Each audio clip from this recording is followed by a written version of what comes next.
चलो गाइस, पहले तो ये बताओ मुझे आप लोग, ये स्क्रीन विजिबल है सबको? Yes sir. चलो जल्दी से 5 मिनट में एक हम लोग फास्ट फॉरवर्ड रिवीजन करते हैं जो हम लोगों ने कल पढ़ा था, राइट, बिना लेट किए हुए। तो सबसे पहले हम लोगों ने क्या पढ़ा था? सबसे पहले हम लोगों ने यही पढ़ा था, जो हमारा ये टोटल मेकिंग ऑफ कॉन्स्टिट्यूशन है, ये 4 फेजेज में डिवाइडेड है।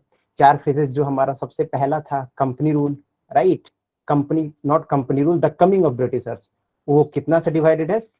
1680 से 1765 तक। उसके बाद दूसरा हम लोगों ने क्या पढ़ा था? Company rule. कंपनी रूल कब से है?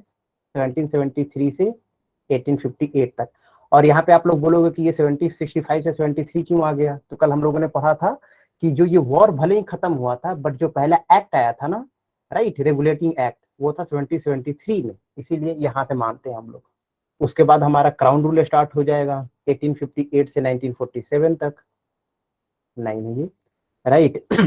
उसके बाद फिर हमारा 1947 से 1950, जब तक हमारा कॉन्स्टिट्यूशन बनकर रेडी नहीं हो गया। और ये चौथा पार्ट था फ्रेमिंग ऑफ न्यू कॉन्स्टिट्यूशन। चलो, तो हम लोगों ने क्या क्या पढ़ा था? सर आपकी वॉइस ब्रेक हो रही है। एक सेकेंड, अभी भी मेरी आवाज क्लियर नहीं आ रही? एक बार बता दो आप मुझे, अभी आ रही है मेरी वॉइस क्लियर? हाँ भैया। आ रही है ना? बिल्कुल ठीक है, ओके।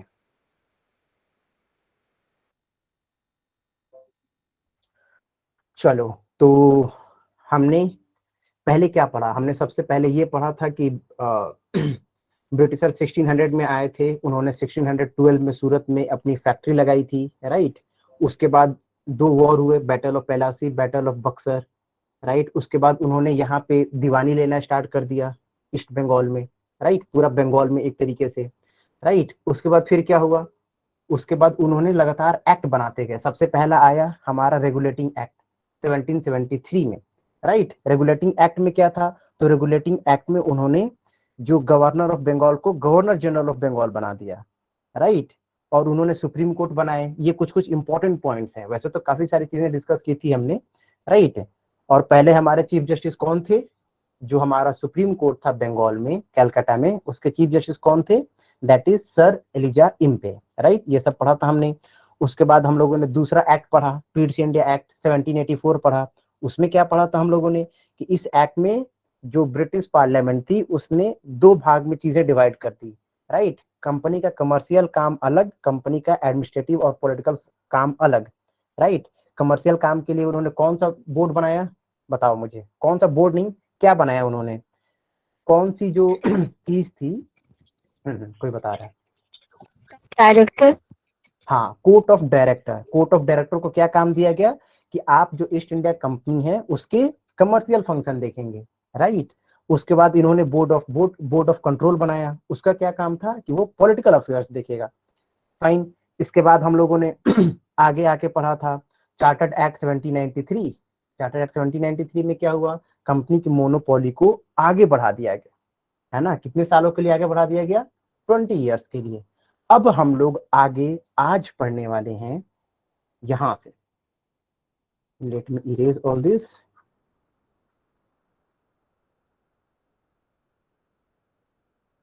हमने कल पढ़ा था चार्टर्ड एक्ट 1793 तक, फाइन। यहां तक सबको सब क्लियर है? आज हम लोग स्टार्ट करने वाले हैं चार्टर एक्ट 1813। और इस एक्ट का इंपॉर्टेंस इतना ज्यादा है कि आप लोग देखोगे कि इस एक्ट का इन्फ्लुएंस अभी तक कैसे है ना। चलो, और ये क्योंकि ये इस पीडीएफ में ये एक्ट नहीं दिया गया है, सॉरी, इस पीडीएफ में, राइट, यहाँ पे पिट्स इंडिया एक्ट के बाद डायरेक्ट आ गया है 1833 का चार्टर्ड एक्ट, राइट। बट हम लोगों ने कल चार्टर्ड एक्ट 1793 भी पढ़ा था, और आज हम लोग चार्टर्ड एक्ट 1813 भी पढ़ेंगे, राइट। ये लक्ष्मीकांत में नहीं दिया गया है, बट मेरे हिसाब से इसमें जो पॉइंट्स हैं बहुत इंपॉर्टेंट है, इसलिए हम ये अलग से पढ़ा रहे हैं, राइट। तो आई थिंक अब आप लोग को आइडिया समझ में आ गया होगा कि हम लोग कैसे पढ़ेंगे। कुछ चीजें जो इंपॉर्टेंट नहीं है उसको हम लोग छोड़ के चलेंगे, और कुछ चीजें जो हमारे लिए इंपॉर्टेंट है उसको हम लोग एक्स्ट्रा एड ऑन करके भी पढ़ेंगे। हाँ जी, बताइए। आप कुछ पूछ रहे हो? किन्हीं को कोई सवाल था?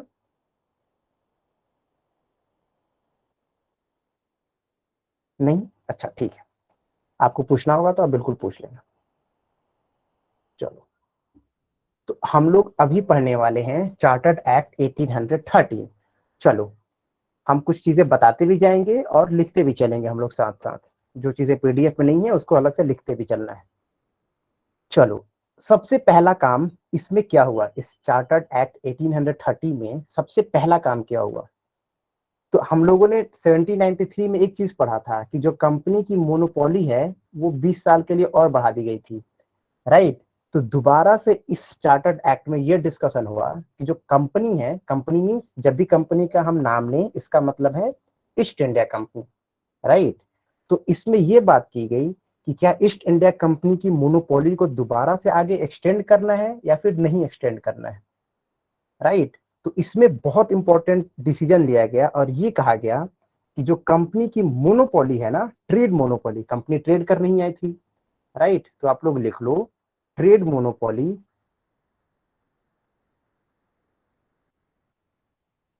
ट्रेड मोनोपोली ऑफ कंपनी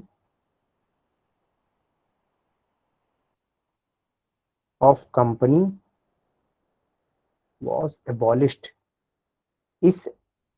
इस एक्ट के तहत, चार्टर्ड एक्ट 1813 के तहत, जो कंपनी की मोनोपोली थी उसे खत्म कर दिया गया, राइट? इसका मतलब ये हुआ कि और भी दूसरी कंपनियां यहाँ पे ट्रेड कर सकती हैं फ्रीली, है ना? तो इसीलिए ईस्ट इंडिया कंपनी की मोनोपोली चार्टर्ड एक्ट 1813 के हिसाब से, जब ये एक्ट आया उस एक्ट के हिसाब से मोनोपोली खत्म कर दी गई। एक्सेप्ट, मतलब पूरी तरीके से नहीं खत्म की गई, एक्सेप्ट, आगे लिखो, एक्सेप्ट ऑन टी, मतलब कि कंपनी की टी में मोनोपोली रहेगी। लाइक चाय के बागान होते हैं ना, हम लोगों ने देखा हुआ है कि काफी ज्यादा इधर दार्जिलिंग के साइड में, असम में, इधर के एरिया में चाय के बागान बहुत ज्यादा होते हैं, और ये सारे एरिया किसके अंडर में आते थे? ये सारा का सारा एरिया बंगाल के अंडर में ही आता था, है ना? तो इधर चाय की खेती बहुत ज्यादा होती थी, चाय के बागान बहुत ज्यादा होते थे, राइट? तो ये कहा गया कि कंपनी की मोनोपोली खत्म कर दी गई है, बट अभी भी चाय की जो खेती है उस पे कंपनी की मोनोपोली रहेगी, राइट? पहला पॉइंट क्लियर है सबको? चलो, अगला पॉइंट भी क्यों इंपॉर्टेंट है हमारे लिए, क्योंकि इसका इन्फ्लुएंस आज भी दिखता है। जो अगला पॉइंट है इसमें बहुत इंपॉर्टेंट बात कही गई, इसमें क्रिश्चियन मिशनरीज को इंडिया में आने के लिए अलाउ कर दिया गया, राइट? क्रिश्चियन मिशनरीज क्या होती हैं? मिशनरीज क्या होती हैं? तो क्रिश्चियन मिशनरीज ये काम है कि वो दुनिया में हर जगह क्रिश्चियन रिलीजन का क्या करती हैं?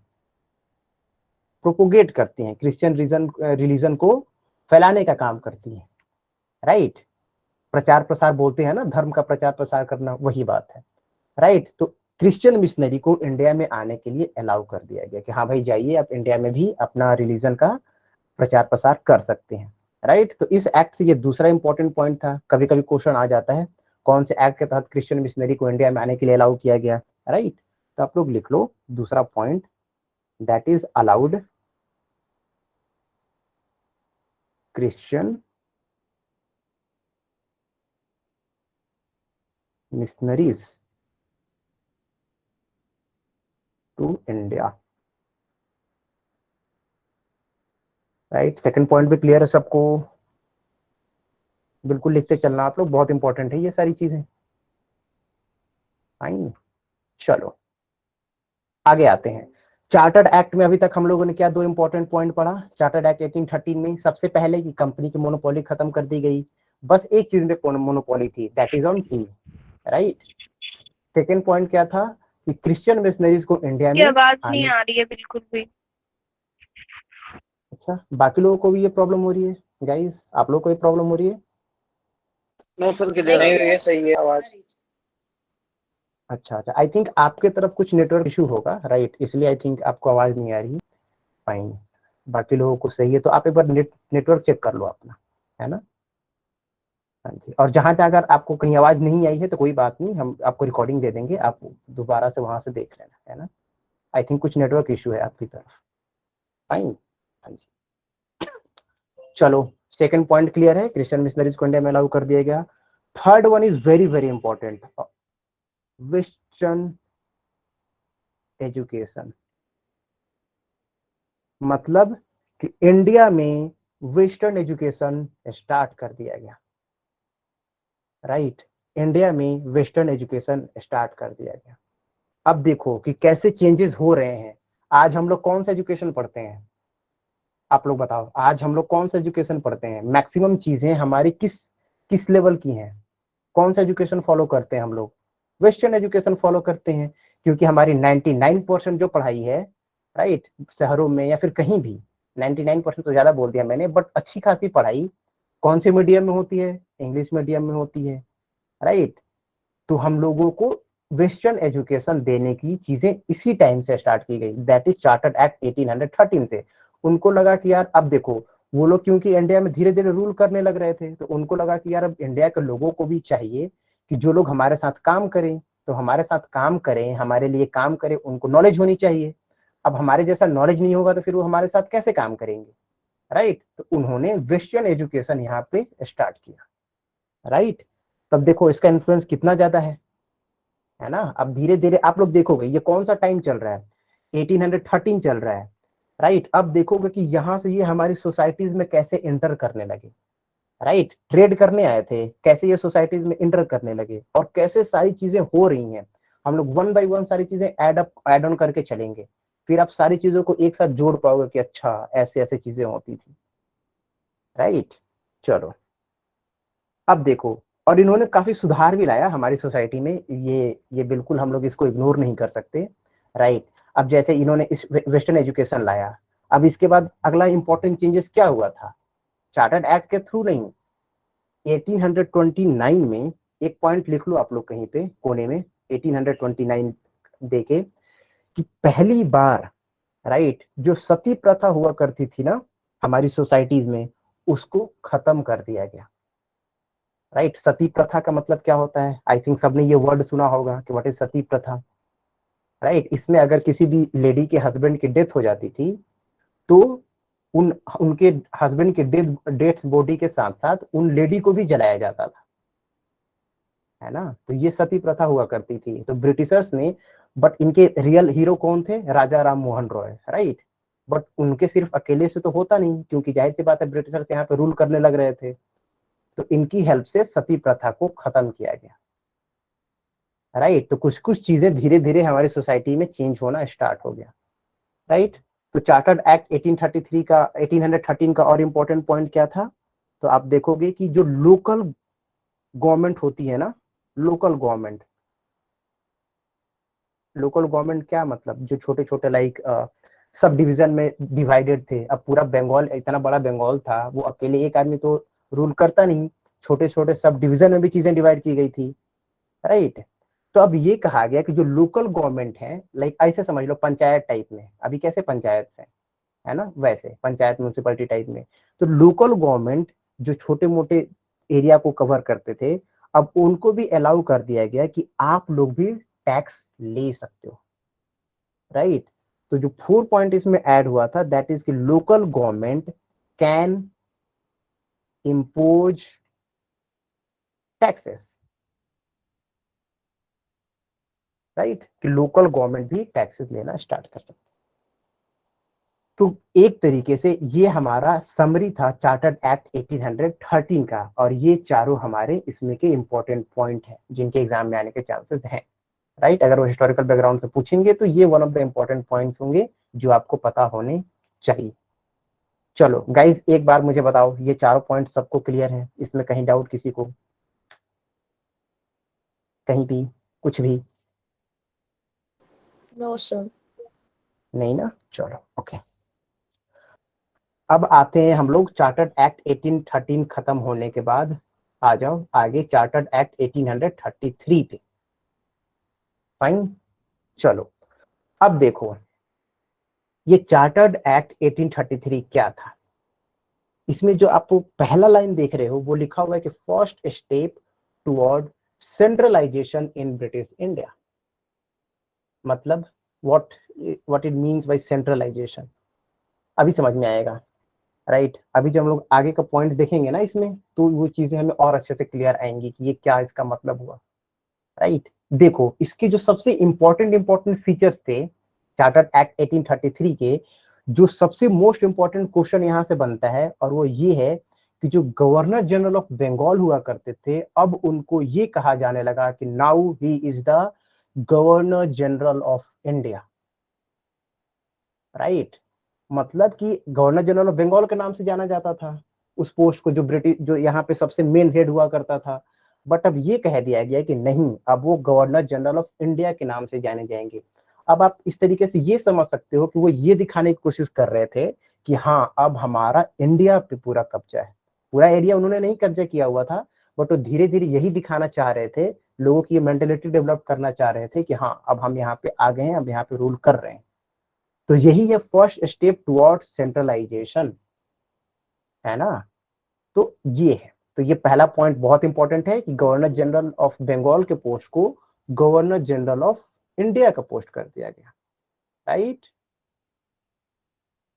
चलो, अब फिर क्वेश्चन ये बनता है, अब ये क्वेश्चन ये बनता है कि फिर जो पहले हमारे गवर्नर जनरल ऑफ इंडिया कौन थे, तो ये भी नाम बहुत इंपॉर्टेंट है, आप लोग लिख लो, Lord William Bentinck, right. Lord William Bentinck was the first governor general of India, right. अब देखो, मेरे आप लोगों के लिए क्वेश्चन है, अभी तक जहां तक हम लोगों ने पढ़ा है, मुझे गवर्नर जनरल से 3 क्वेश्चन याद आते हैं, राइट। और आप लोग मुझे उन तीनों क्वेश्चन का जवाब दोगे, देखते हैं कौन बताता है। सबसे पहला question, first governor of Bengal. Robert Clive. Sir Robert Clive. Good, बहुत बढ़िया, रॉबर्ट क्लाइव। अगला question, first governor general of Bengal, बताओ, first governor general of Bengal. Sirajuddaulah. Hastings sir Lord Hastings. हाँ, किसी ने कुछ और नाम लिया था, मुझे लगा सी राजगोपालाचारी कोई बोल रहा था क्या। नहीं, अभी उतना आगे नहीं पढ़े हैं ना, तो उतना आगे का क्वेश्चन क्यों पूछेंगे हम, राइट। तो जो हमारे first governor general of Bengal थे, वो थे हमारे कौन, वॉरेन हेस्टिंग्स, राइट। अब यहाँ पे हम लोगों ने एक नया चीज पढ़ा, first governor general of India, है ना, first governor general of India. अब देखो, यहाँ पे ये मत समझ लेना कि इंडिपेंडेंट इंडिया की बात की जा रही है, नहीं, ये ब्रिटिश इंडिया की बात की जा रही है, राइट। तो जब हम लोग आगे पढ़ेंगे ना, कई बार लोग इसमें कंफ्यूज हो जाते हैं, बट आप लोग चिंता मत करो, आगे जब हम लोग बात करेंगे ना, तो वहां भी डिस्कस करेंगे कि इन दोनों में अंतर क्या है। ये ब्रिटिश इंडिया की बात हो रही है और वो इंडिपेंडेंट इंडिया की बात होती है। तो अभी हम लोगों ने पढ़ा कि first governor general of India कौन थे, जो पहले बंगाल हुआ करते थे, बट पोस्ट में नाम चेंज कर दिया गया, और ये कौन है, William Bentinck, right, William Bentinck, जिनके बारे में अभी हम लोग यहाँ पे पढ़ रहे हैं, राइट। चलो, और ये एक्ट भी याद रखना, कौन से एक्ट से ये किया गया है, ये भी पूछा जाता है, राइट। चलो, अगला पॉइंट जो इसमें आया था हमारा, दैट इज की deprived the governor of Bengal and Madras and governor general of India was given exclusive legislative power for the entire British India। अब आप समझो, यहाँ पे हम लोगों ने एक वर्ड पढ़ा था ना कि centralisation, first step towards centralisation in British India. यहाँ पे जो गवर्नर जनरल ऑफ इंडिया थे, इनको एक तरीके से पूरी तरीके से पावर दे दी गई, है ना, कि पूरा पावर आप ही के पास है। आप, क्योंकि जाहिर सी बात है, आप गवर्नर जनरल ऑफ इंडिया हो, बाकी लोग तो कोई गवर्नर है बंगाल के हैं, कोई मद्रास का है, फिर कहीं का भी है ना। बंगाल नहीं, बॉम्बे का है, मद्रास का है, आप तो इंडिया के हो, तो जाहिर सी बात है कि आपके पास सबसे ज्यादा पावर होगी, राइट।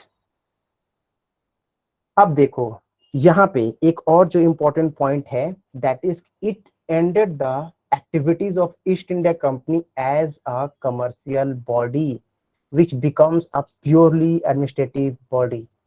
क्या मतलब हुआ इसका, बिल्कुल सिंपल सी बात है कि अब ईस्ट इंडिया कंपनी का कमर्शियल बॉडी यहाँ से खत्म कर दिया गया, और और क्या, अब वो सिर्फ एडमिनिस्ट्रेटिव बॉडी है यहाँ पे।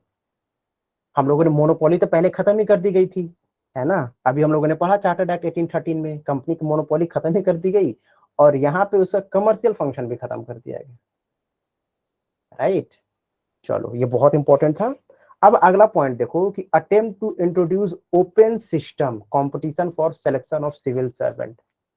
मतलब उन्होंने सोचा कि एक ऐसा कंपटीशन ओपन करते हैं, राइट, एक ऐसा कंपटीशन ओपन करते हैं सिविल सर्वेंट के लिए। सिविल सर्वेंट कौन होते हैं? जो आज के हमारे आईएएस हैं, राइट, ताकि ये सभी लोग उसमें पार्टिसिपेट कर सकें। बट ये इस टाइम पे सक्सेसफुल नहीं हुआ था, आगे जाके ये सक्सेसफुल हो रहा है।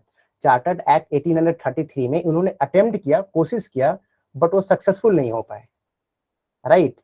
तो इन्होंने बस अटेम्प्ट ही किया था, आगे जाके हम लोग पढ़ेंगे कि हाँ कौन से टाइम पे इन्होंने ये चेंजेस दे करके आए। तो आप लोग देख रहे हो चार्टर्ड एक्ट 1813 में उन्होंने वेस्टर्न एजुकेशन स्टार्ट किया। अब यहाँ पे वो अपना एग्जाम भी लेने का सोच रहे हैं सिविल सर्वेंट का। तो धीरे धीरे वो हमारी सोसाइटीज में चीजें इंप्रूव कर रहे थे। इंप्रूव कर रहे थे इन द सेंस कि मतलब अपने बेनिफिट के लिए ही कर रहे थे वो, राइट। क्योंकि जाहिर सी बात है, इतना बड़ा कंट्री, इतनी ज्यादा पॉपुलेशन, ऐसे ही रन करना तो पॉसिबल था नहीं।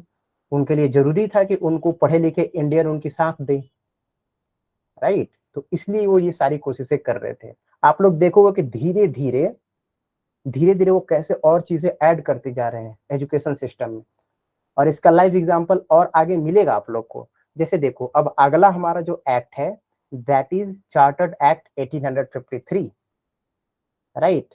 चार्टर्ड एक्ट 1853, इस एक्ट में हम लोग देखेंगे कि और क्या क्या चेंजेस हो रहे हैं। और अगर आपको थोड़ा बहुत नॉलेज होगा तो आपको, आप लोगों को हम कुछ कुछ चीजें बताना चाह रहे हैं। जैसे कि आज का जो हमारा आईपीसी है, इंडियन पिनल कोड, है ना, आईपीसी। आईपीसी कब का है बताओ आप लोग, किसी को पता है आईपीसी कब का एक्ट है? एनीबॉडी? 53 1853। नहीं नहीं, 1860 का है ना। आईपीसी हमारा 1860 का एक्ट है, राइट। उसके बाद आप देखोगे कि हमारा एविडेंस एक्ट कब का है? 1872 का है। कॉन्ट्रैक्ट एक्ट कब का है? 1872 का है। तो आप लोग एक चीजें देख रहे होंगे कि ये सारे जो एक्ट है ना, मोस्ट इंपॉर्टेंट एक्ट जो हैं, ये इसी टाइम पीरियड के अंदर में आए हैं। ऐसा क्यों हुआ है? 80 60 80 70 इस टाइम पीरियड में आए हैं, क्योंकि वो धीरे धीरे वेस्टर्न एजुकेशन इंडिया में डाल रहे थे। उन्होंने, आप लोगों ने देखा कि सती प्रथा कैसे खत्म की 1829 में। तो धीरे धीरे वो अपना एजुकेशन सिस्टम इंडिया में डाल रहे थे, राइट। और उन्हीं एजुकेशन सिस्टम को हम लोगों ने इंडिपेंडेंट के बाद एक्सेप्ट कर लिया। आईपीसी हम लोग वही पढ़ते हैं, एविडेंस एक्ट हम लोग वही पढ़ते हैं, है ना। कॉन्ट्रैक्ट एक्ट हम लोग वही पढ़ते हैं जो बना कर गए थे वो लोग, राइट। तो उन सारी एक्ट का इन सारी चीजों से बहुत ज्यादा कनेक्शन है, फाइन। चलो, अब देखो यहाँ पे एक नाम दिख रहा होगा आपको, मैकॉले कमेटी इन 1854, राइट। इन मैकॉले साहब ने ही बहुत ज्यादा किया था ये एजुकेशन सिस्टम यहाँ पे लाने में, राइट। जो हमारा आईपीसी है ना, फादर कहा जाता है लॉर्ड मैकॉले को, कि इन्होंने ही आईपीसी यहाँ पे इंट्रोड्यूस किया था। इसलिए हम लोग बोलते हैं कि lord Macaulay is known as the father of Indian penal code, right. अब देखो इन्होंने और क्या क्या किया था। तो सबसे पहली चीज कि introduce an open competition system of selection and requirement of civil servant, right. एक ओपन सिस्टम स्टार्ट किया गया, राइट, जिससे कि सिविल सर्वेंट सेलेक्ट किए जा सके, फाइन। तो मेरा आप लोगों के लिए एक सवाल नहीं है, एक पॉइंट है जो कि आप लोग लिख लो, बहुत इंपॉर्टेंट है। तो ये क्वेश्चन आता है कि जो पहले सिविल सर्वेंट कौन थे जो इंडिया की तरफ से बने थे, है ना। पहले तो वही लोग सारा होते थे, सभी पोस्ट वही लोग, बड़े बड़े पोस्ट वही लोग एक्वायर करके बैठे रहते थे। बट उन्होंने फिर इंडियन को मौका दिया कि हाँ भाई आप लोग भी एग्जाम दे सकते हैं, क्वालिफाई कर सकते हैं। और ये आप लोग देख रहे हो कि चार्टर्ड एक्ट 1853 के बाद ये अलाउ भी हो गया। तो फिर एक कमेटी भी बनाई गई, एग्जाम भी हुआ पहली बार, राइट। तो ये क्वेश्चन बहुत इंपॉर्टेंट हो जाता है, आप लोग लिख लो कि पहले इंडियन सिविल सर्वेंट कौन थे। अगर किसी को पता है तो मुझे बता दे, इफ एनीबॉडी नोस।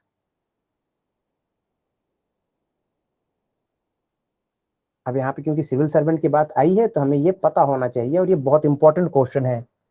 राइट, तो आप लोग लिख लो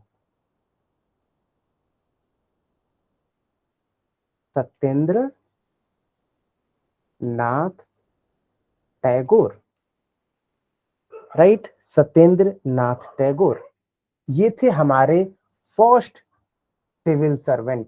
और ये कब बने थे? 1963 में बने थे, राइट। 1960 19 लिख दिया मैंने, इट्स 1863, राइट, 1863। तो ये क्वेश्चन बहुत इंपॉर्टेंट है, ये आने के चांसेस बहुत ज्यादा रहते हैं, राइट। चलो, याद रहेगा सबको। और ये इनके बारे में क्यों पढ़ा हम लोगों ने? क्योंकि यहाँ पे देखा कि सिविल सर्वेंट के लिए कंपटीशन ओपन कर दिया गया था। फाइन, चलो आगे आते हैं धीरे धीरे। गाइस फास्ट फॉरवर्ड तो नहीं चल रहे हैं, आप लोगों को सारी चीजें समझ तो आ रही हैं, राइट। कहीं ऐसा तो नहीं लग रहा है कि बहुत ज्यादा फास्ट चल रहे हैं हम लोग? नहीं ना, होपफुली सारी चीजें आप लोग को अच्छे से समझ में आ रही होंगी, राइट। चलो आगे आते हैं। It's first time separated the legislative and executive function of the governor general council, right. पहली बार जो गवर्नर जनरल थे, गवर्नर जनरल की जो काउंसिल थी, उसमें क्या कर दिया गया? सेपरेशन कर दिया गया, दो भाग में डिवाइड कर दिया गया। पहला लेजिस्लेटिव फंक्शन और दूसरा एग्जीक्यूटिव फंक्शन, राइट। और इस चीज को आप अभी से भी कनेक्ट करके देख सकते हो, राइट। जो हमारी बॉडीज हैं, जो हमारा गवर्नमेंट है, वो कैसे डिवाइडेड है? आप लोगों को पता होगा कि एक हमारा लेजिस्लेचर है और एक हमारा एग्जीक्यूटिव है, राइट। लेजिस्लेचर में क्या आता है? हमारा पार्लियामेंट आता है, राइट। हमारा पार्लियामेंट क्या है? लेजिस्लेचर है। और एग्जीक्यूटिव क्या है? एग्जीक्यूटिव हमारी गवर्नमेंट है, राइट। तो आप लोग देख रहे हो कि ये चीजें हम लोगों ने कैसे कनेक्ट करके अपने आज के कॉन्स्टिट्यूशन में ये सारी चीजें हैं हमारी, राइट। तो देखो, पहली बार जो गवर्नर जनरल काउंसिल थी उसको सेपरेट कर दिया गया, लेजिस्लेटिव फंक्शन अलग, एग्जीक्यूटिव फंक्शन अलग। फाइन, क्लियर है यहां तक? चलो आगे आते हैं। It provided for addition of 6 new member called legislative council to the legislative councillors to the council.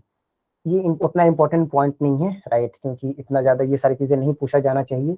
But फिर भी ध्यान रखो, इसमें क्या कहा गया कि 6 न्यू मेंबर को ऐड कर दिया गया काउंसिल में, राइट।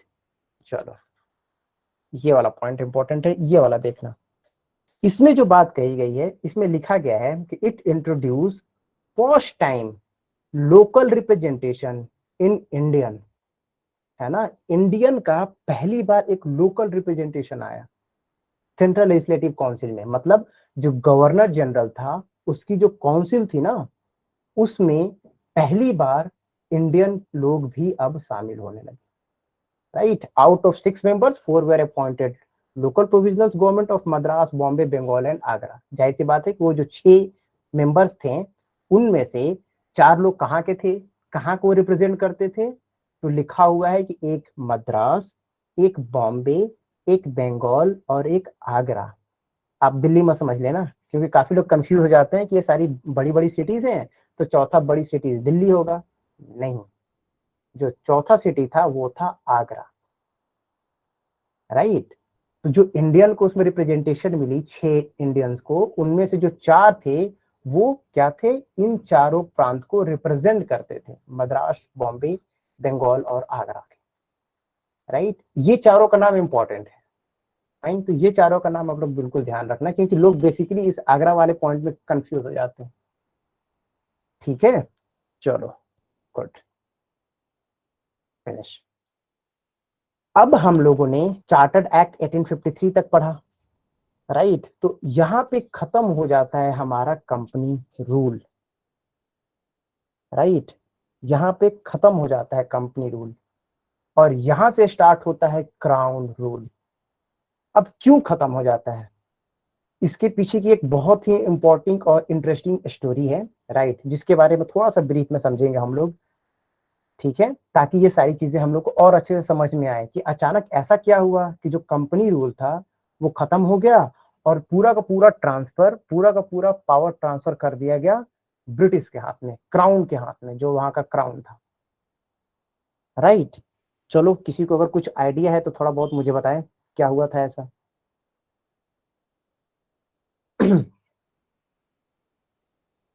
आ जाओ, देखो, इसके लिए जो सबसे इंपॉर्टेंट चीज हुई थी that is revolt of 1857। Revolt of 1857, right. ये 7 लिखा हुआ है मैंने, थोड़ा सा, कोई नहीं, अच्छे से 7 लिख देते हैं। Revolt of 1857। अब चार्टर्ड एक्ट 1853 में आया था, राइट। उसके बाद 1857 में बहुत ही तगड़ा रिवोल्ट हो गया, है ना, बहुत ही तगड़ा रिवोल्ट हो गया। ऐसा रिवोल्ट हो गया कि एक तरीके से इंडिपेंडेंट होने जैसी सिचुएशन आ गई थी हमारी, राइट। बट कुछ कुछ ऐसे कारण हुए जिस वजह से हम लोग 1857 में इंडिपेंडेंट नहीं हो पाए, राइट। तो ये रिवोल्ट ऑफ 1857 हमारे लिए समझना बहुत इंपॉर्टेंट है, राइट। और ये क्यों इंपॉर्टेंट है, तो देखो, इसके 3 मेन रीजन थे। अगर हम लोग बात करें कि ये रिवोल्ट हुआ क्यों था, ब्रिटिशर्स तो काफी अच्छे तरीके से ईस्ट इंडिया कंपनी यहाँ पे रूल कर रही थी, राइट। ऐसा क्या हुआ था कि अचानक से ये रिवोल्ट हो गया, राइट। तो देखो, सबसे पहला जो रीजन था वो था सोशल और religion cause, social and religious cause. तो अब आप लोग पूछोगे कि ये सोशल और रिलीजियस कॉज क्या था, ऐसा क्या हुआ था कि सोशल और रिलीजियस की ये फाइट होना पड़ा। अभी हम लोग बात करेंगे इसके बारे में। इससे पहले जो दूसरा इंपॉर्टेंट कॉज था ये वॉर होने का, that is military cause.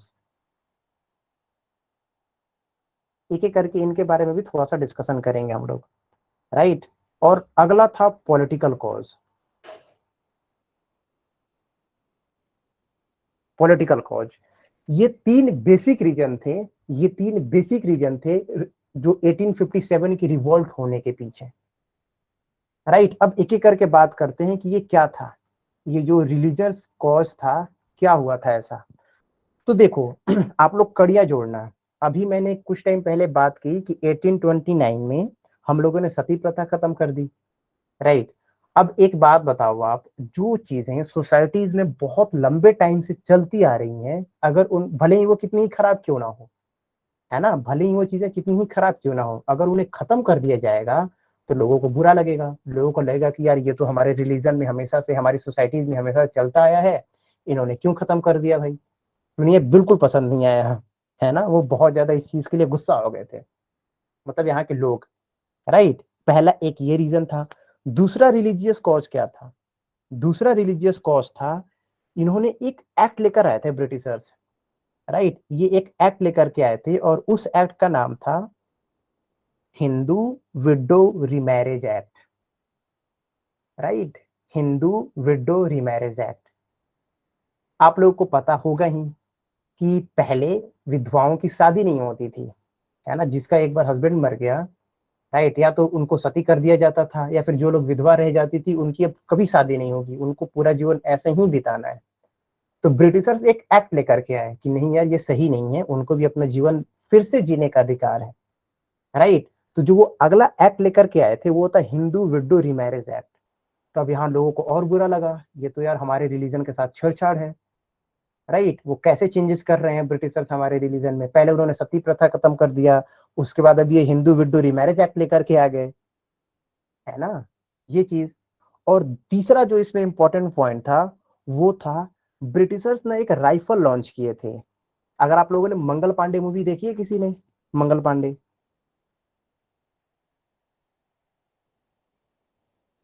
Mangal Pandey नहीं देखी है किसी ने, आमिर खान की। आप लोगों ने उसमें देखा होगा कि उसमें एक ये बात सारे सैनिकों के बीच में फैल जाती है कि तो ब्रिटिशर्स हैं, वो जो ये बंदूक आई है नई सी, इसमें ये लोग गाय और सुअर की चर्बी यूज करते हैं, राइट, ऐसी अफवाह फैल गई। तो ये भी अब रिलीजन से जुड़ गया। हिंदुओं को ये नहीं पसंद था कि चाहे गाय की चर्बी क्यों यूज किया जा रहा है, मुस्लिम लोगों को ये पसंद नहीं था कि उसमें सुअर की चर्बी क्यों यूज की जा रही है, राइट। ये अफवाह फैल गई बहुत ज्यादा। तो ये बेसिकली 3 सोशल और रिलीजियस कॉज थे जिसकी वजह से रिवॉल्ट ऑफ 1857 हुआ, राइट। क्या क्या पढ़ा हम लोगों ने, एक तो सती प्रथा खत्म करना, और हिंदू विडो मैरिज एक्ट आना, ये इनफाइल्ड राइफल आना, राइट। और कहते हैं ना बूंद बूंद से घड़ा भरता है, तो लोगों का गुस्सा ये अचानक से नहीं फूट पड़ा था, टाइम टू टाइम ये धीरे धीरे अंदर अंदर पनप रहा था लोगों के कि यार ये ऐसा क्यों कर रहे हैं, वैसा क्यों कर रहे हैं, राइट। चलो, तो ये तो था हमारा पहला सोशल एंड मिलिट्री कॉज। अगला सोशल एंड रिलीजियस कॉज। अगला देखते हैं कि मिलिट्री कॉज क्या था, है ना। क्या हुआ था ऐसा कि मिलिट्री कॉज, तो एक तो इनफाइल्ड राइफल वाला हम लोगों ने पढ़ ही लिया, ये मिलिट्री कॉज में भी आपका आएगा। और जो दूसरा चीज था ना, जो इंडियन सोल्जर थे, है ना, जाहिर सी बात है कि जो वो ईस्ट इंडिया कंपनी थी उसमें ब्रिटेन के भी लोग थे, वहां का भी कमांडर थे और इंडियन सोल्जर भी थे। तो जो इंडियन सोल्जर थे ना, इनको बहुत कम पैसे दिए जाते थे, है ना, इनको बहुत एक एक डिस्क्रिमिनेशन किया जाता था कि तुम लोगों को कम पैसे दिए जाएंगे, जो अंग्रेज अधिकारी हैं उनको ज्यादा पैसे दिए जाते थे। तो लोगों को ये भी अच्छा नहीं लगता था कि यार ऐसा क्यों हो रहा है। और रेशियल डिस्क्रिमिनेशन तो होता ही था, ये अगला एक इंपॉर्टेंट पॉइंट है कि रेशियल डिस्क्रिमिनेशन होता था। तो इस वजह से, और ये इनफाइल्ड राइफल वाला था ही, इस वजह से मिलिट्री कॉज भी है, मतलब कि मिलिट्री में भी बगावत हो गया। और इसको लीड किया था मंगल पांडे ने, राइट। चलो। अगला जो पॉलिटिकल कॉज था ना, ये बहुत इंपॉर्टेंट है समझने के लिए, राइट। ये क्या पॉलिटिकल कॉज था, क्यों ऐसा हुआ था कि ये सारी चीजें हुई, राइट। तो अगर आप लोग मूवीज देखते हो या फिर अगर आप लोगों ने सीरियल देखा हुआ है, तो आप लोगों ने, अगर किसी ने झांसी की रानी मूवी या फिर पहले सीरियल आता था, मुझे याद नहीं है जीटीवी पे या किस पे आता था, मैंने देखा हुआ, पूरा देखा हुआ था, राइट। तो आप लोगों को पता चला होगा, आप लोगों को पता होगा कि 1857 में काफी ज्यादा जो छोटे छोटे स्टेट थे ना, इन्होंने बगावत कर दी थी अंग्रेजों के खिलाफ। क्योंकि जो अंग्रेज थे ना, ये एक नया रूल लेकर के आए थे, राइट। और वो उस रूल का नाम क्या था, किसी को पता है, मुझे बताओ। कोई यहाँ पे है हिस्ट्री का स्टूडेंट? नहीं है। Doctrine of lapse. Doctrine of lapse क्या था भाई इस रूल में, और ये रूल क्यों ऐसा कारण बना कि एक बहुत ही बड़ा पॉलिटिकल स्टेबिलिटी इनस्टेबिलिटी हो गई कंट्री में, राइट। तो ये अंग्रेज, स्पेशली जो उस टाइम पे ये गवर्नर जनरल था, उसका नाम था लॉर्ड डलहौजी। बहुत ही क्रूर आदमी था वो, राइट। बहुत ही ज्यादा क्रूर आदमी था वो। अराउंड कितना, जहां तक मुझे ध्यान है, 7-8 साल वो इंडिया में था गवर्नर जनरल, राइट। और उतने टाइम में उसने इतने ज्यादा इंडियन स्टेट हड़प ये कर लिए थे ना, अपने कब्जे में कर लिए थे कि क्या ही कहा जाए। उसी ने ये सिस्टम लेकर के आया था, वो डॉक्ट्रिन ऑफ लैप्स का, राइट। और वो इस सिस्टम की तरह क्या करता था कि जिन्हीं भी राजा के अगर बेटे नहीं है, बेटे मर गए हैं, तो वो जो किंगडम है वो ऑटोमेटिकली ईस्ट इंडिया कंपनी के अंदर में आ जाएगी।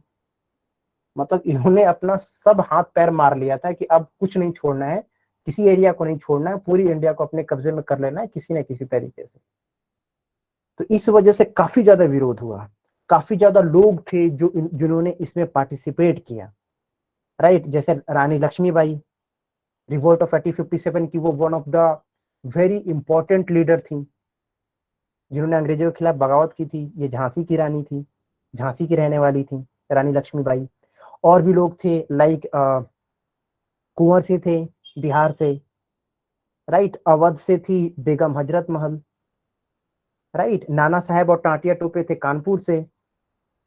तो ये काफी ऐसे लोग थे जिन्होंने 1857 के रिवोल्ट में अपना योगदान दिया।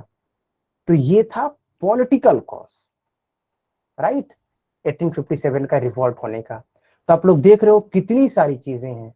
तो जाहिर सी बात है जो ईस्ट इंडिया कंपनी थी ना, वो पूरी तरीके से हिल गई थी, क्योंकि जनता भी विरोध कर रही है, आर्मी भी, जो मिलिट्री है वो भी विरोध कर रही है, राजा महाराजा भी विरोध करने पर आ गए हैं। तो उनको लगा कि यार अब तो खत्म हो जाएंगे हम लोग, बट उन्होंने इस विरोध को अच्छे तरीके से दबा दिया। तो एक चीज बनता है कि यार फिर क्या ऐसा रीजन था, क्यों फेल कर गया हमारा जो 1857 का रिवॉल्ट, 1857 का वो जो फर्स्ट इंडिपेंडेंट के नाम से जाना जाता है, फर्स्ट वॉर ऑफ इंडिपेंडेंस के नाम से जाना जाता है इस चीज को, क्यों फेल कर गया। तो बेसिकली दो रीजन थे जो जिस वजह से हम लोग 1857 में ये नहीं कर पाए। सबसे पहला था ना कि हमारे पास यार लेटेस्ट इक्विपमेंट नहीं थे, है ना, लेटेस्ट इक्विपमेंट नहीं थे हमारे पास।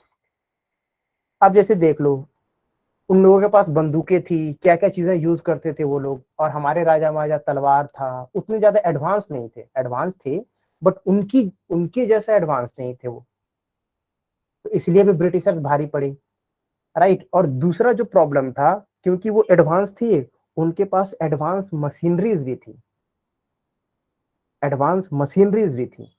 और हमारे पास कम्युनिकेशन प्रॉब्लम इतना ज्यादा था कि एक जगह से दूसरी जगह कम्युनिकेट करना बहुत मुश्किल हो जाता था, तो चीजें कनेक्ट नहीं हो पाती थी।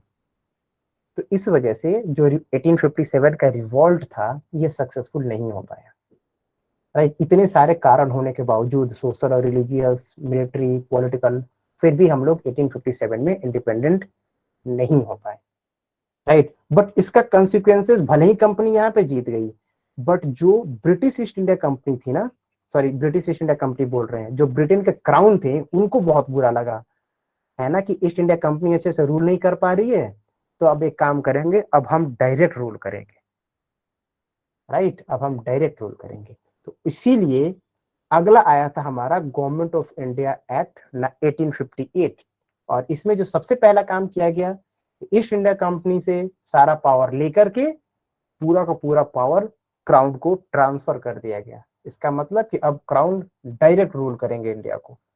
पहले तो ये बताओ गाइज आप लोग कि अभी जो हम लोगों ने पढ़ा, इसमें किसी को डाउट है या नहीं, तब हम लोग आगे बढ़ेंगे। यहाँ तक समझ आया आपको अच्छे से, कहानी की तरह चीजें समझ में आ रही हैं, डाउट तो नहीं है किसी को कहीं भी, कुछ भी डाउट, थोड़ा बहुत भी नहीं ना? चलो गुड, आगे बढ़ा जाए। एटलीस्ट एक एक्ट, अभी तो एक हम लोग कर सकते हैं, गवर्नमेंट ऑफ इंडिया एक्ट 1858 तो कर लेंगे, है ना। चलो आगे बढ़ते हैं।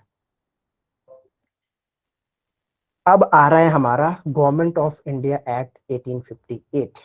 अब ये हमारा तीसरा पार्ट स्टार्ट हो चुका है, द क्राउन रूल, राइट। तो चलो ध्यान देना इसमें।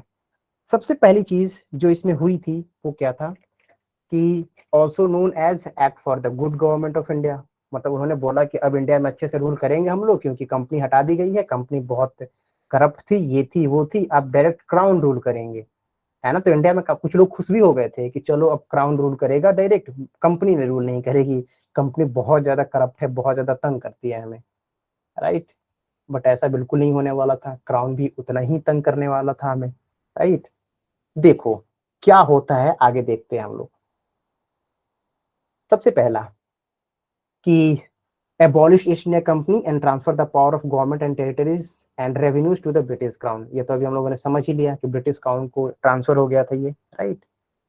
अगला देखो, change the designation of governor general of India to viceroy of India, ठीक है। मतलब चार्टर्ड एक्ट 1833 में जो गवर्नर जनरल ऑफ बंगाल को नाम चेंज करके गवर्नर जनरल ऑफ इंडिया किया गया था, अब दोबारा से गवर्नर जनरल ऑफ इंडिया को किस चीज में चेंज कर दिया गया? Viceroy of India, right. कितना नाम चेंज करते थे ये लोग? वायसराय ऑफ इंडिया कर दिया गया, राइट। तो ये क्वेश्चन बहुत इंपॉर्टेंट हो जाता है कि कौन सा वो एक्ट था जिसकी तहत गवर्नर जनरल ऑफ इंडिया का पोस्ट को चेंज करके वायसराय ऑफ इंडिया कर दिया गया। तो आप लोग याद रखना, that is government of India act 1858, right. तो अब फिर क्वेश्चन ये आता है कि पहले वायसराय कौन थे हमारे, राइट। पहले वायसराय कौन थे हमारे, तो ये भी इंपॉर्टेंट है। लॉर्ड कैनिंग दस became the first viceroy of India, ठीक है। पहले वायसराय थे ये। तो अब आप लोगों के क्वेश्चन में चौथा क्वेश्चन ऐड हो गया। सबसे पहला क्वेश्चन क्या था? Governor of Bengal, first governor of Bengal. दूसरा question first governor general of Bengal. तीसरा first governor general of India. और चौथा first viceroy of India, right. But आप लोगों को कंफ्यूजन नहीं हो रहा होगा क्योंकि आप लोगों ने एक लाइन में पढ़ा है। तो जो फर्स्ट वायसराय बने थे इंडिया के वो थे लॉर्ड कैनिंग, ठीक है, लॉर्ड कैनिंग। और जो ये थे ये डायरेक्ट रिप्रेजेंट करते थे ब्रिटिश क्राउन को। इससे पहले वाले जो गवर्नर जनरल थे वो तो ईस्ट इंडिया कंपनी को रिप्रेजेंट करते थे, है ना। बट ये डायरेक्ट क्राउन को रिप्रेजेंट करते थे क्योंकि पूरा का पूरा पावर ट्रांसफर हो गया था क्राउन के हाथ में, है ना। चलो ध्यान रखना। अब आ जाओ, अगला जो यहाँ पे पॉइंट है कि इस एक्ट के तहत end system of double government by abolishing the board of control and court of director। मतलब जो ये दो बॉडी बनाई गई थी ना, बोर्ड ऑफ कंट्रोल और कोर्ट ऑफ डायरेक्टर, इसको खत्म कर दिया गया। अब मुझे जल्दी से बताओ आप लोग, कौन से एक्ट के तहत ये दो बॉडी बनाई गई थी? हमने पढ़ा था कल, कोई मुझे बताए कौन से एक्ट के तहत? बिना, हाँ, Pitt's India act, good. Hopefully आपको याद होगा, आपने देख कर नहीं बताया होगा। चलो आगे बढ़ते हैं। राइट, अब देखो यहाँ पे एक नया पोस्ट क्रिएट किया गया। राइट, और ये पोस्ट के बारे में जानना क्यों इंपॉर्टेंट है, आगे हम लोग जब आगे जो भी एक्ट पढ़ेंगे ना, इस पोस्ट का बहुत ज्यादा जिक्र आएगा, बहुत ज्यादा इसके बारे में बात किया जाएगा। और ये नया पोस्ट कौन सा था? तो देखो, this act created a new office, और उस ऑफिस का नाम था secretary of state for India. Right, इसका नाम लिख लो, secretary of state for India. और ये कैसा पोस्ट था भाई, क्या था ये? तो देखो, ऐसे देख लो कि यहाँ पे आओ, थोड़ा सा अच्छे से समझते हैं हम लोग।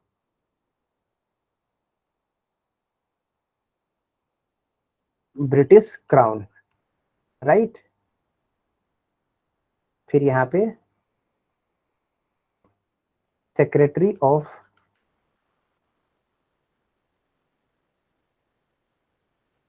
State of India, viceroy of India. Right, तो ये एक तरीके से ऐसा था, राइट, जो इंडिया के वॉयसरॉय थे, जिनके अंडर में पूरा इंडिया था, ये किनको रिपोर्ट देते थे? ये रिपोर्ट देते थे सेक्रेटरी ऑफ स्टेट को, secretary of state of India को। राइट, और ये बंदा कहाँ था? ये बंदा लंदन में बैठता था। जो जो भी इस पोस्ट पे था, जो भी इंसान इस पोस्ट पे रहता था, वो लंदन में बैठता था। और ये वहां के कैबिनेट मिनिस्टर के बराबर होता था। अभी हमारे कितने सारे cabinet minister, finance minister, foreign ministry, जो भी हैं। राइट, तो जो ये secretary of state of India था, ये एक तरीके से मिनिस्ट्री थी, राइट, ब्रिटिश पार्लियामेंट में। फाइन, तो इंडिया के वॉयसराय इनको रिपोर्ट करता था, और जो ये secretary of state of India थे, ये रिपोर्ट करते थे ब्रिटिश क्राउन को। है ना, ब्रिटिश क्राउन इतना फ्री तो है नहीं कि सब कोई उनको डायरेक्ट कांटेक्ट करेगा, है ना। तो जो ये मिनिस्टर थे, secretary of state of India, जो ब्रिटिश पार्लियामेंट में बैठते थे, वो सारा रिपोर्ट देते थे ब्रिटिश क्राउन को। ठीक है, तो आने वाले एक्ट में आप देखोगे कि इन दोनों का बहुत ज्यादा इंपॉर्टेंट है। ठीक है, इन दोनों का बहुत ज्यादा इंपॉर्टेंट है, सेक्रेटरी ऑफ स्टेट का और वायसराय का, क्योंकि काफी एक्ट जो हैं इनके नाम से भी आए हैं। तो इसीलिए आप लोग कंफ्यूज ना करो कि भाई ये कौन बंदा था, अचानक से कैसे आ गया, इसकी पावर क्या थी। राइट, तो आई थिंक अब आप लोग को ये समझ में आ गया होगा। आगे जब हम लोग डिस्कशन करेंगे तो आप लोग को कंफ्यूजन नहीं होगा। आ जाओ। तो हम लोगों ने ये पढ़ लिया कि it created new office, the secretary of state for India, vested with complete authority and control over Indian administration. Right, चलो आगे बढ़ते हैं। अगला था कि it established a 15 member council of India to assist secretary for India. He was also chairman of the council. वही बात की गई है कि एक 15 मेंबर की काउंसिल बनाई गई थी जो उनको असिस्ट करती थी, है ना, उनको असिस्ट करती थी, उनको सारी चीजें बताती थी कि हाँ ऐसे ऐसे चीजें हो रही हैं। राइट, तो ये भी पॉइंट हमारे लिए बहुत इंपॉर्टेंट है, इस पॉइंट को भी आप लोग अच्छे से लिख लो। राइट, क्लियर है? आगे आ जाओ। Largely confined to the improvement of administration machinery by which the Indian government was supervised and controlled in England। बस वही बात है, कुछ अलग नहीं कहा गया है। ये सारी की सारी चीजें, सेक्रेटरी ऑफ स्टेट बनाना, राइट, वॉयसरॉय बनाना, क्योंकि एक कनेक्शन अच्छे से हो, पूरा का पूरा गवर्नमेंट अच्छे से ब्रिटिश क्राउन कंट्रोल कर सकें, अच्छे से चला सकें, इसलिए ये सारी की सारी चीजें की गई थी। लाइक 15 मेंबर की काउंसिल बनाना, है ना, एक सेक्रेटरी ऑफ स्टेट बनाना जो कि वायसराय जिनको रिपोर्ट दें, और जो कि फिर आगे जाके क्राउन को रिपोर्ट दें। राइट, ये सारी चीजें इस एक्ट से आई थी, that is government of India act 1858। Right, चलो यहां तक बताओ आप लोग मुझे, यहां तक सभी को सब कुछ क्लियर है अच्छे तरीके से? गवर्नमेंट ऑफ इंडिया एक्ट 1858 तक यस सर, क्लियर है। क्लियर है, बिल्कुल, ग्रेट। आगे स्टार्ट किया जाए। इंडियन काउंसिल एक्ट 1861, थोड़ा सा बड़ा है ये, इसमें पॉइंट्स भी हैं, राइट, या फिर रहने दिया जाए, कल किया जाएगा, जैसा बताओ आप लोग, क्योंकि हम नहीं चाहते कि स्टार्टिंग में बहुत ज़्यादा लोड पड़े, क्योंकि आई नो काफ़ी लोग जिनका बैकग्राउंड नहीं होगा हिस्ट्री का, पॉलिटी का, उनके लिए थोड़ा सा अलग होगी ये चीज़ें, बट बिलीव मी बहुत इंटरेस्टिंग होने वाला है और बहुत मज़ा आने वाला है पढ़ने में, है ना, बट टफ नहीं करेंगे। चलो तो आज यहीं तक रहने देते हैं, राइट। कल हम लोग आगे इंडियन काउंसिल एक्ट पढ़ेंगे 1861, उसके बाद हम लोग इंडियन काउंसिल एक्ट 1892 पढ़ेंगे, उसके बाद फिर आगे 1909 गवर्नमेंट ऑफ इंडिया एक्ट 1919, 1935। कल हम लोग कोशिश करेंगे कि जो पूरा का पूरा क्राउन रूल है वो खत्म कर दें, है ना, ताकि हम लोग नेक्स्ट डे से पूरा एक कैसे कॉन्स्टिट्यूशन फ्रेम हुआ वहां से स्टार्ट कर सकें। ठीक है, तो आप लोग बताओ मुझे, यहाँ तक आप लोगों को सारी चीजें अच्छे से समझ में आई? कोई डाउट? 5 मिनट डाउट के लिए भी रखेंगे हम लोग, ताकि कोई डाउट हो तो आप लोग पूछ सको। समझ में आ रहा है गाइस? कहीं भी ऐसा तो नहीं लग रहा है कि बोरिंग हो या फिर प्रॉब्लम हो इसमें कुछ? सर हाँ हाँ हाँ अंशुमन। सर ब्रिटिश क्राउन पे रूल कौन कर रहा था उस टाइम? ये क्वीन विक्टोरिया एलिजाबेथ थी। वन थी क्या? नहीं नहीं, एलिजाबेथ वन ना वो 1600 के टाइम में थी, राइट। 1858 में विक्टोरिया थी क्वीन, राइट। Okay sir. हाँ हाँ, क्वीन विक्टोरिया थी, और जो एलिजाबेथ टू थी ना वो अभी मरी है, अभी अभी कुछ दिन पहले जो मरी है ना ये वो एलिजाबेथ। तो सर 1957 के बाद थी। हाँ हाँ, वो तो बाद में बनी है, हाँ हाँ। 1858 जब ये आया था ना, ये गवर्नमेंट ऑफ इंडिया एक्ट, ये वाला 1858 वाला, उस टाइम पे विक्टोरिया थी। ओके। वैसे शायद मुझे याद है कि विक्टोरिया ही थी, वैसे कोई नहीं, एक बार हम क्रॉस चेक भी कर लेंगे, मुझे ध्यान है कि विक्टोरिया ही थी। And Victoria is very dangerous. अभी के याद रख लेना, अभी कौन बने हैं? चार्ल्स बने हैं ना नए किंग वहां के। Charles to. हाँ चार्ल्स टू, चार्ल्स टू। ये तो पता नहीं 1 2 क्यों लगाते हैं ये लोग। चलो, और कोई डाउट एनीबडी? नहीं, आप लोग नोट्स बनाते चलना प्लीज, लाइक जो चीजें पीडीएफ में नहीं है, पीडीएफ तो अवेलेबल करवा देंगे हम, बट जो चीजें पीडीएफ में नहीं है वो नोट्स बनाते चलो, ताकि बाद में रिवीजन के टाइम पे इजी रहे, है ना, तो ये बहुत इंपॉर्टेंट है। चलो गाइस, अगर कुछ नहीं पूछना है तो फिर हम लोग कल मिलते हैं सेम टाइम पे। अब धीरे धीरे हम लोग थोड़ा ज्यादा पढ़ेंगे, ठीक है, क्योंकि अब मुझे लग रहा है कि धीरे धीरे फ्लो में आएंगे हम लोग ना, तो हमारी प्रॉपर 1 घंटा, 1 घंटे से ज्यादा क्लास चलेगी, थोड़ी बहुत 5 10 मिनट, राइट। अभी हम ज्यादा लोड नहीं देना चाहते आप लोगों पे, ठीक है। चलो फिर ओके, अगर कुछ नहीं पूछना है तो कल मिलते हैं हम लोग।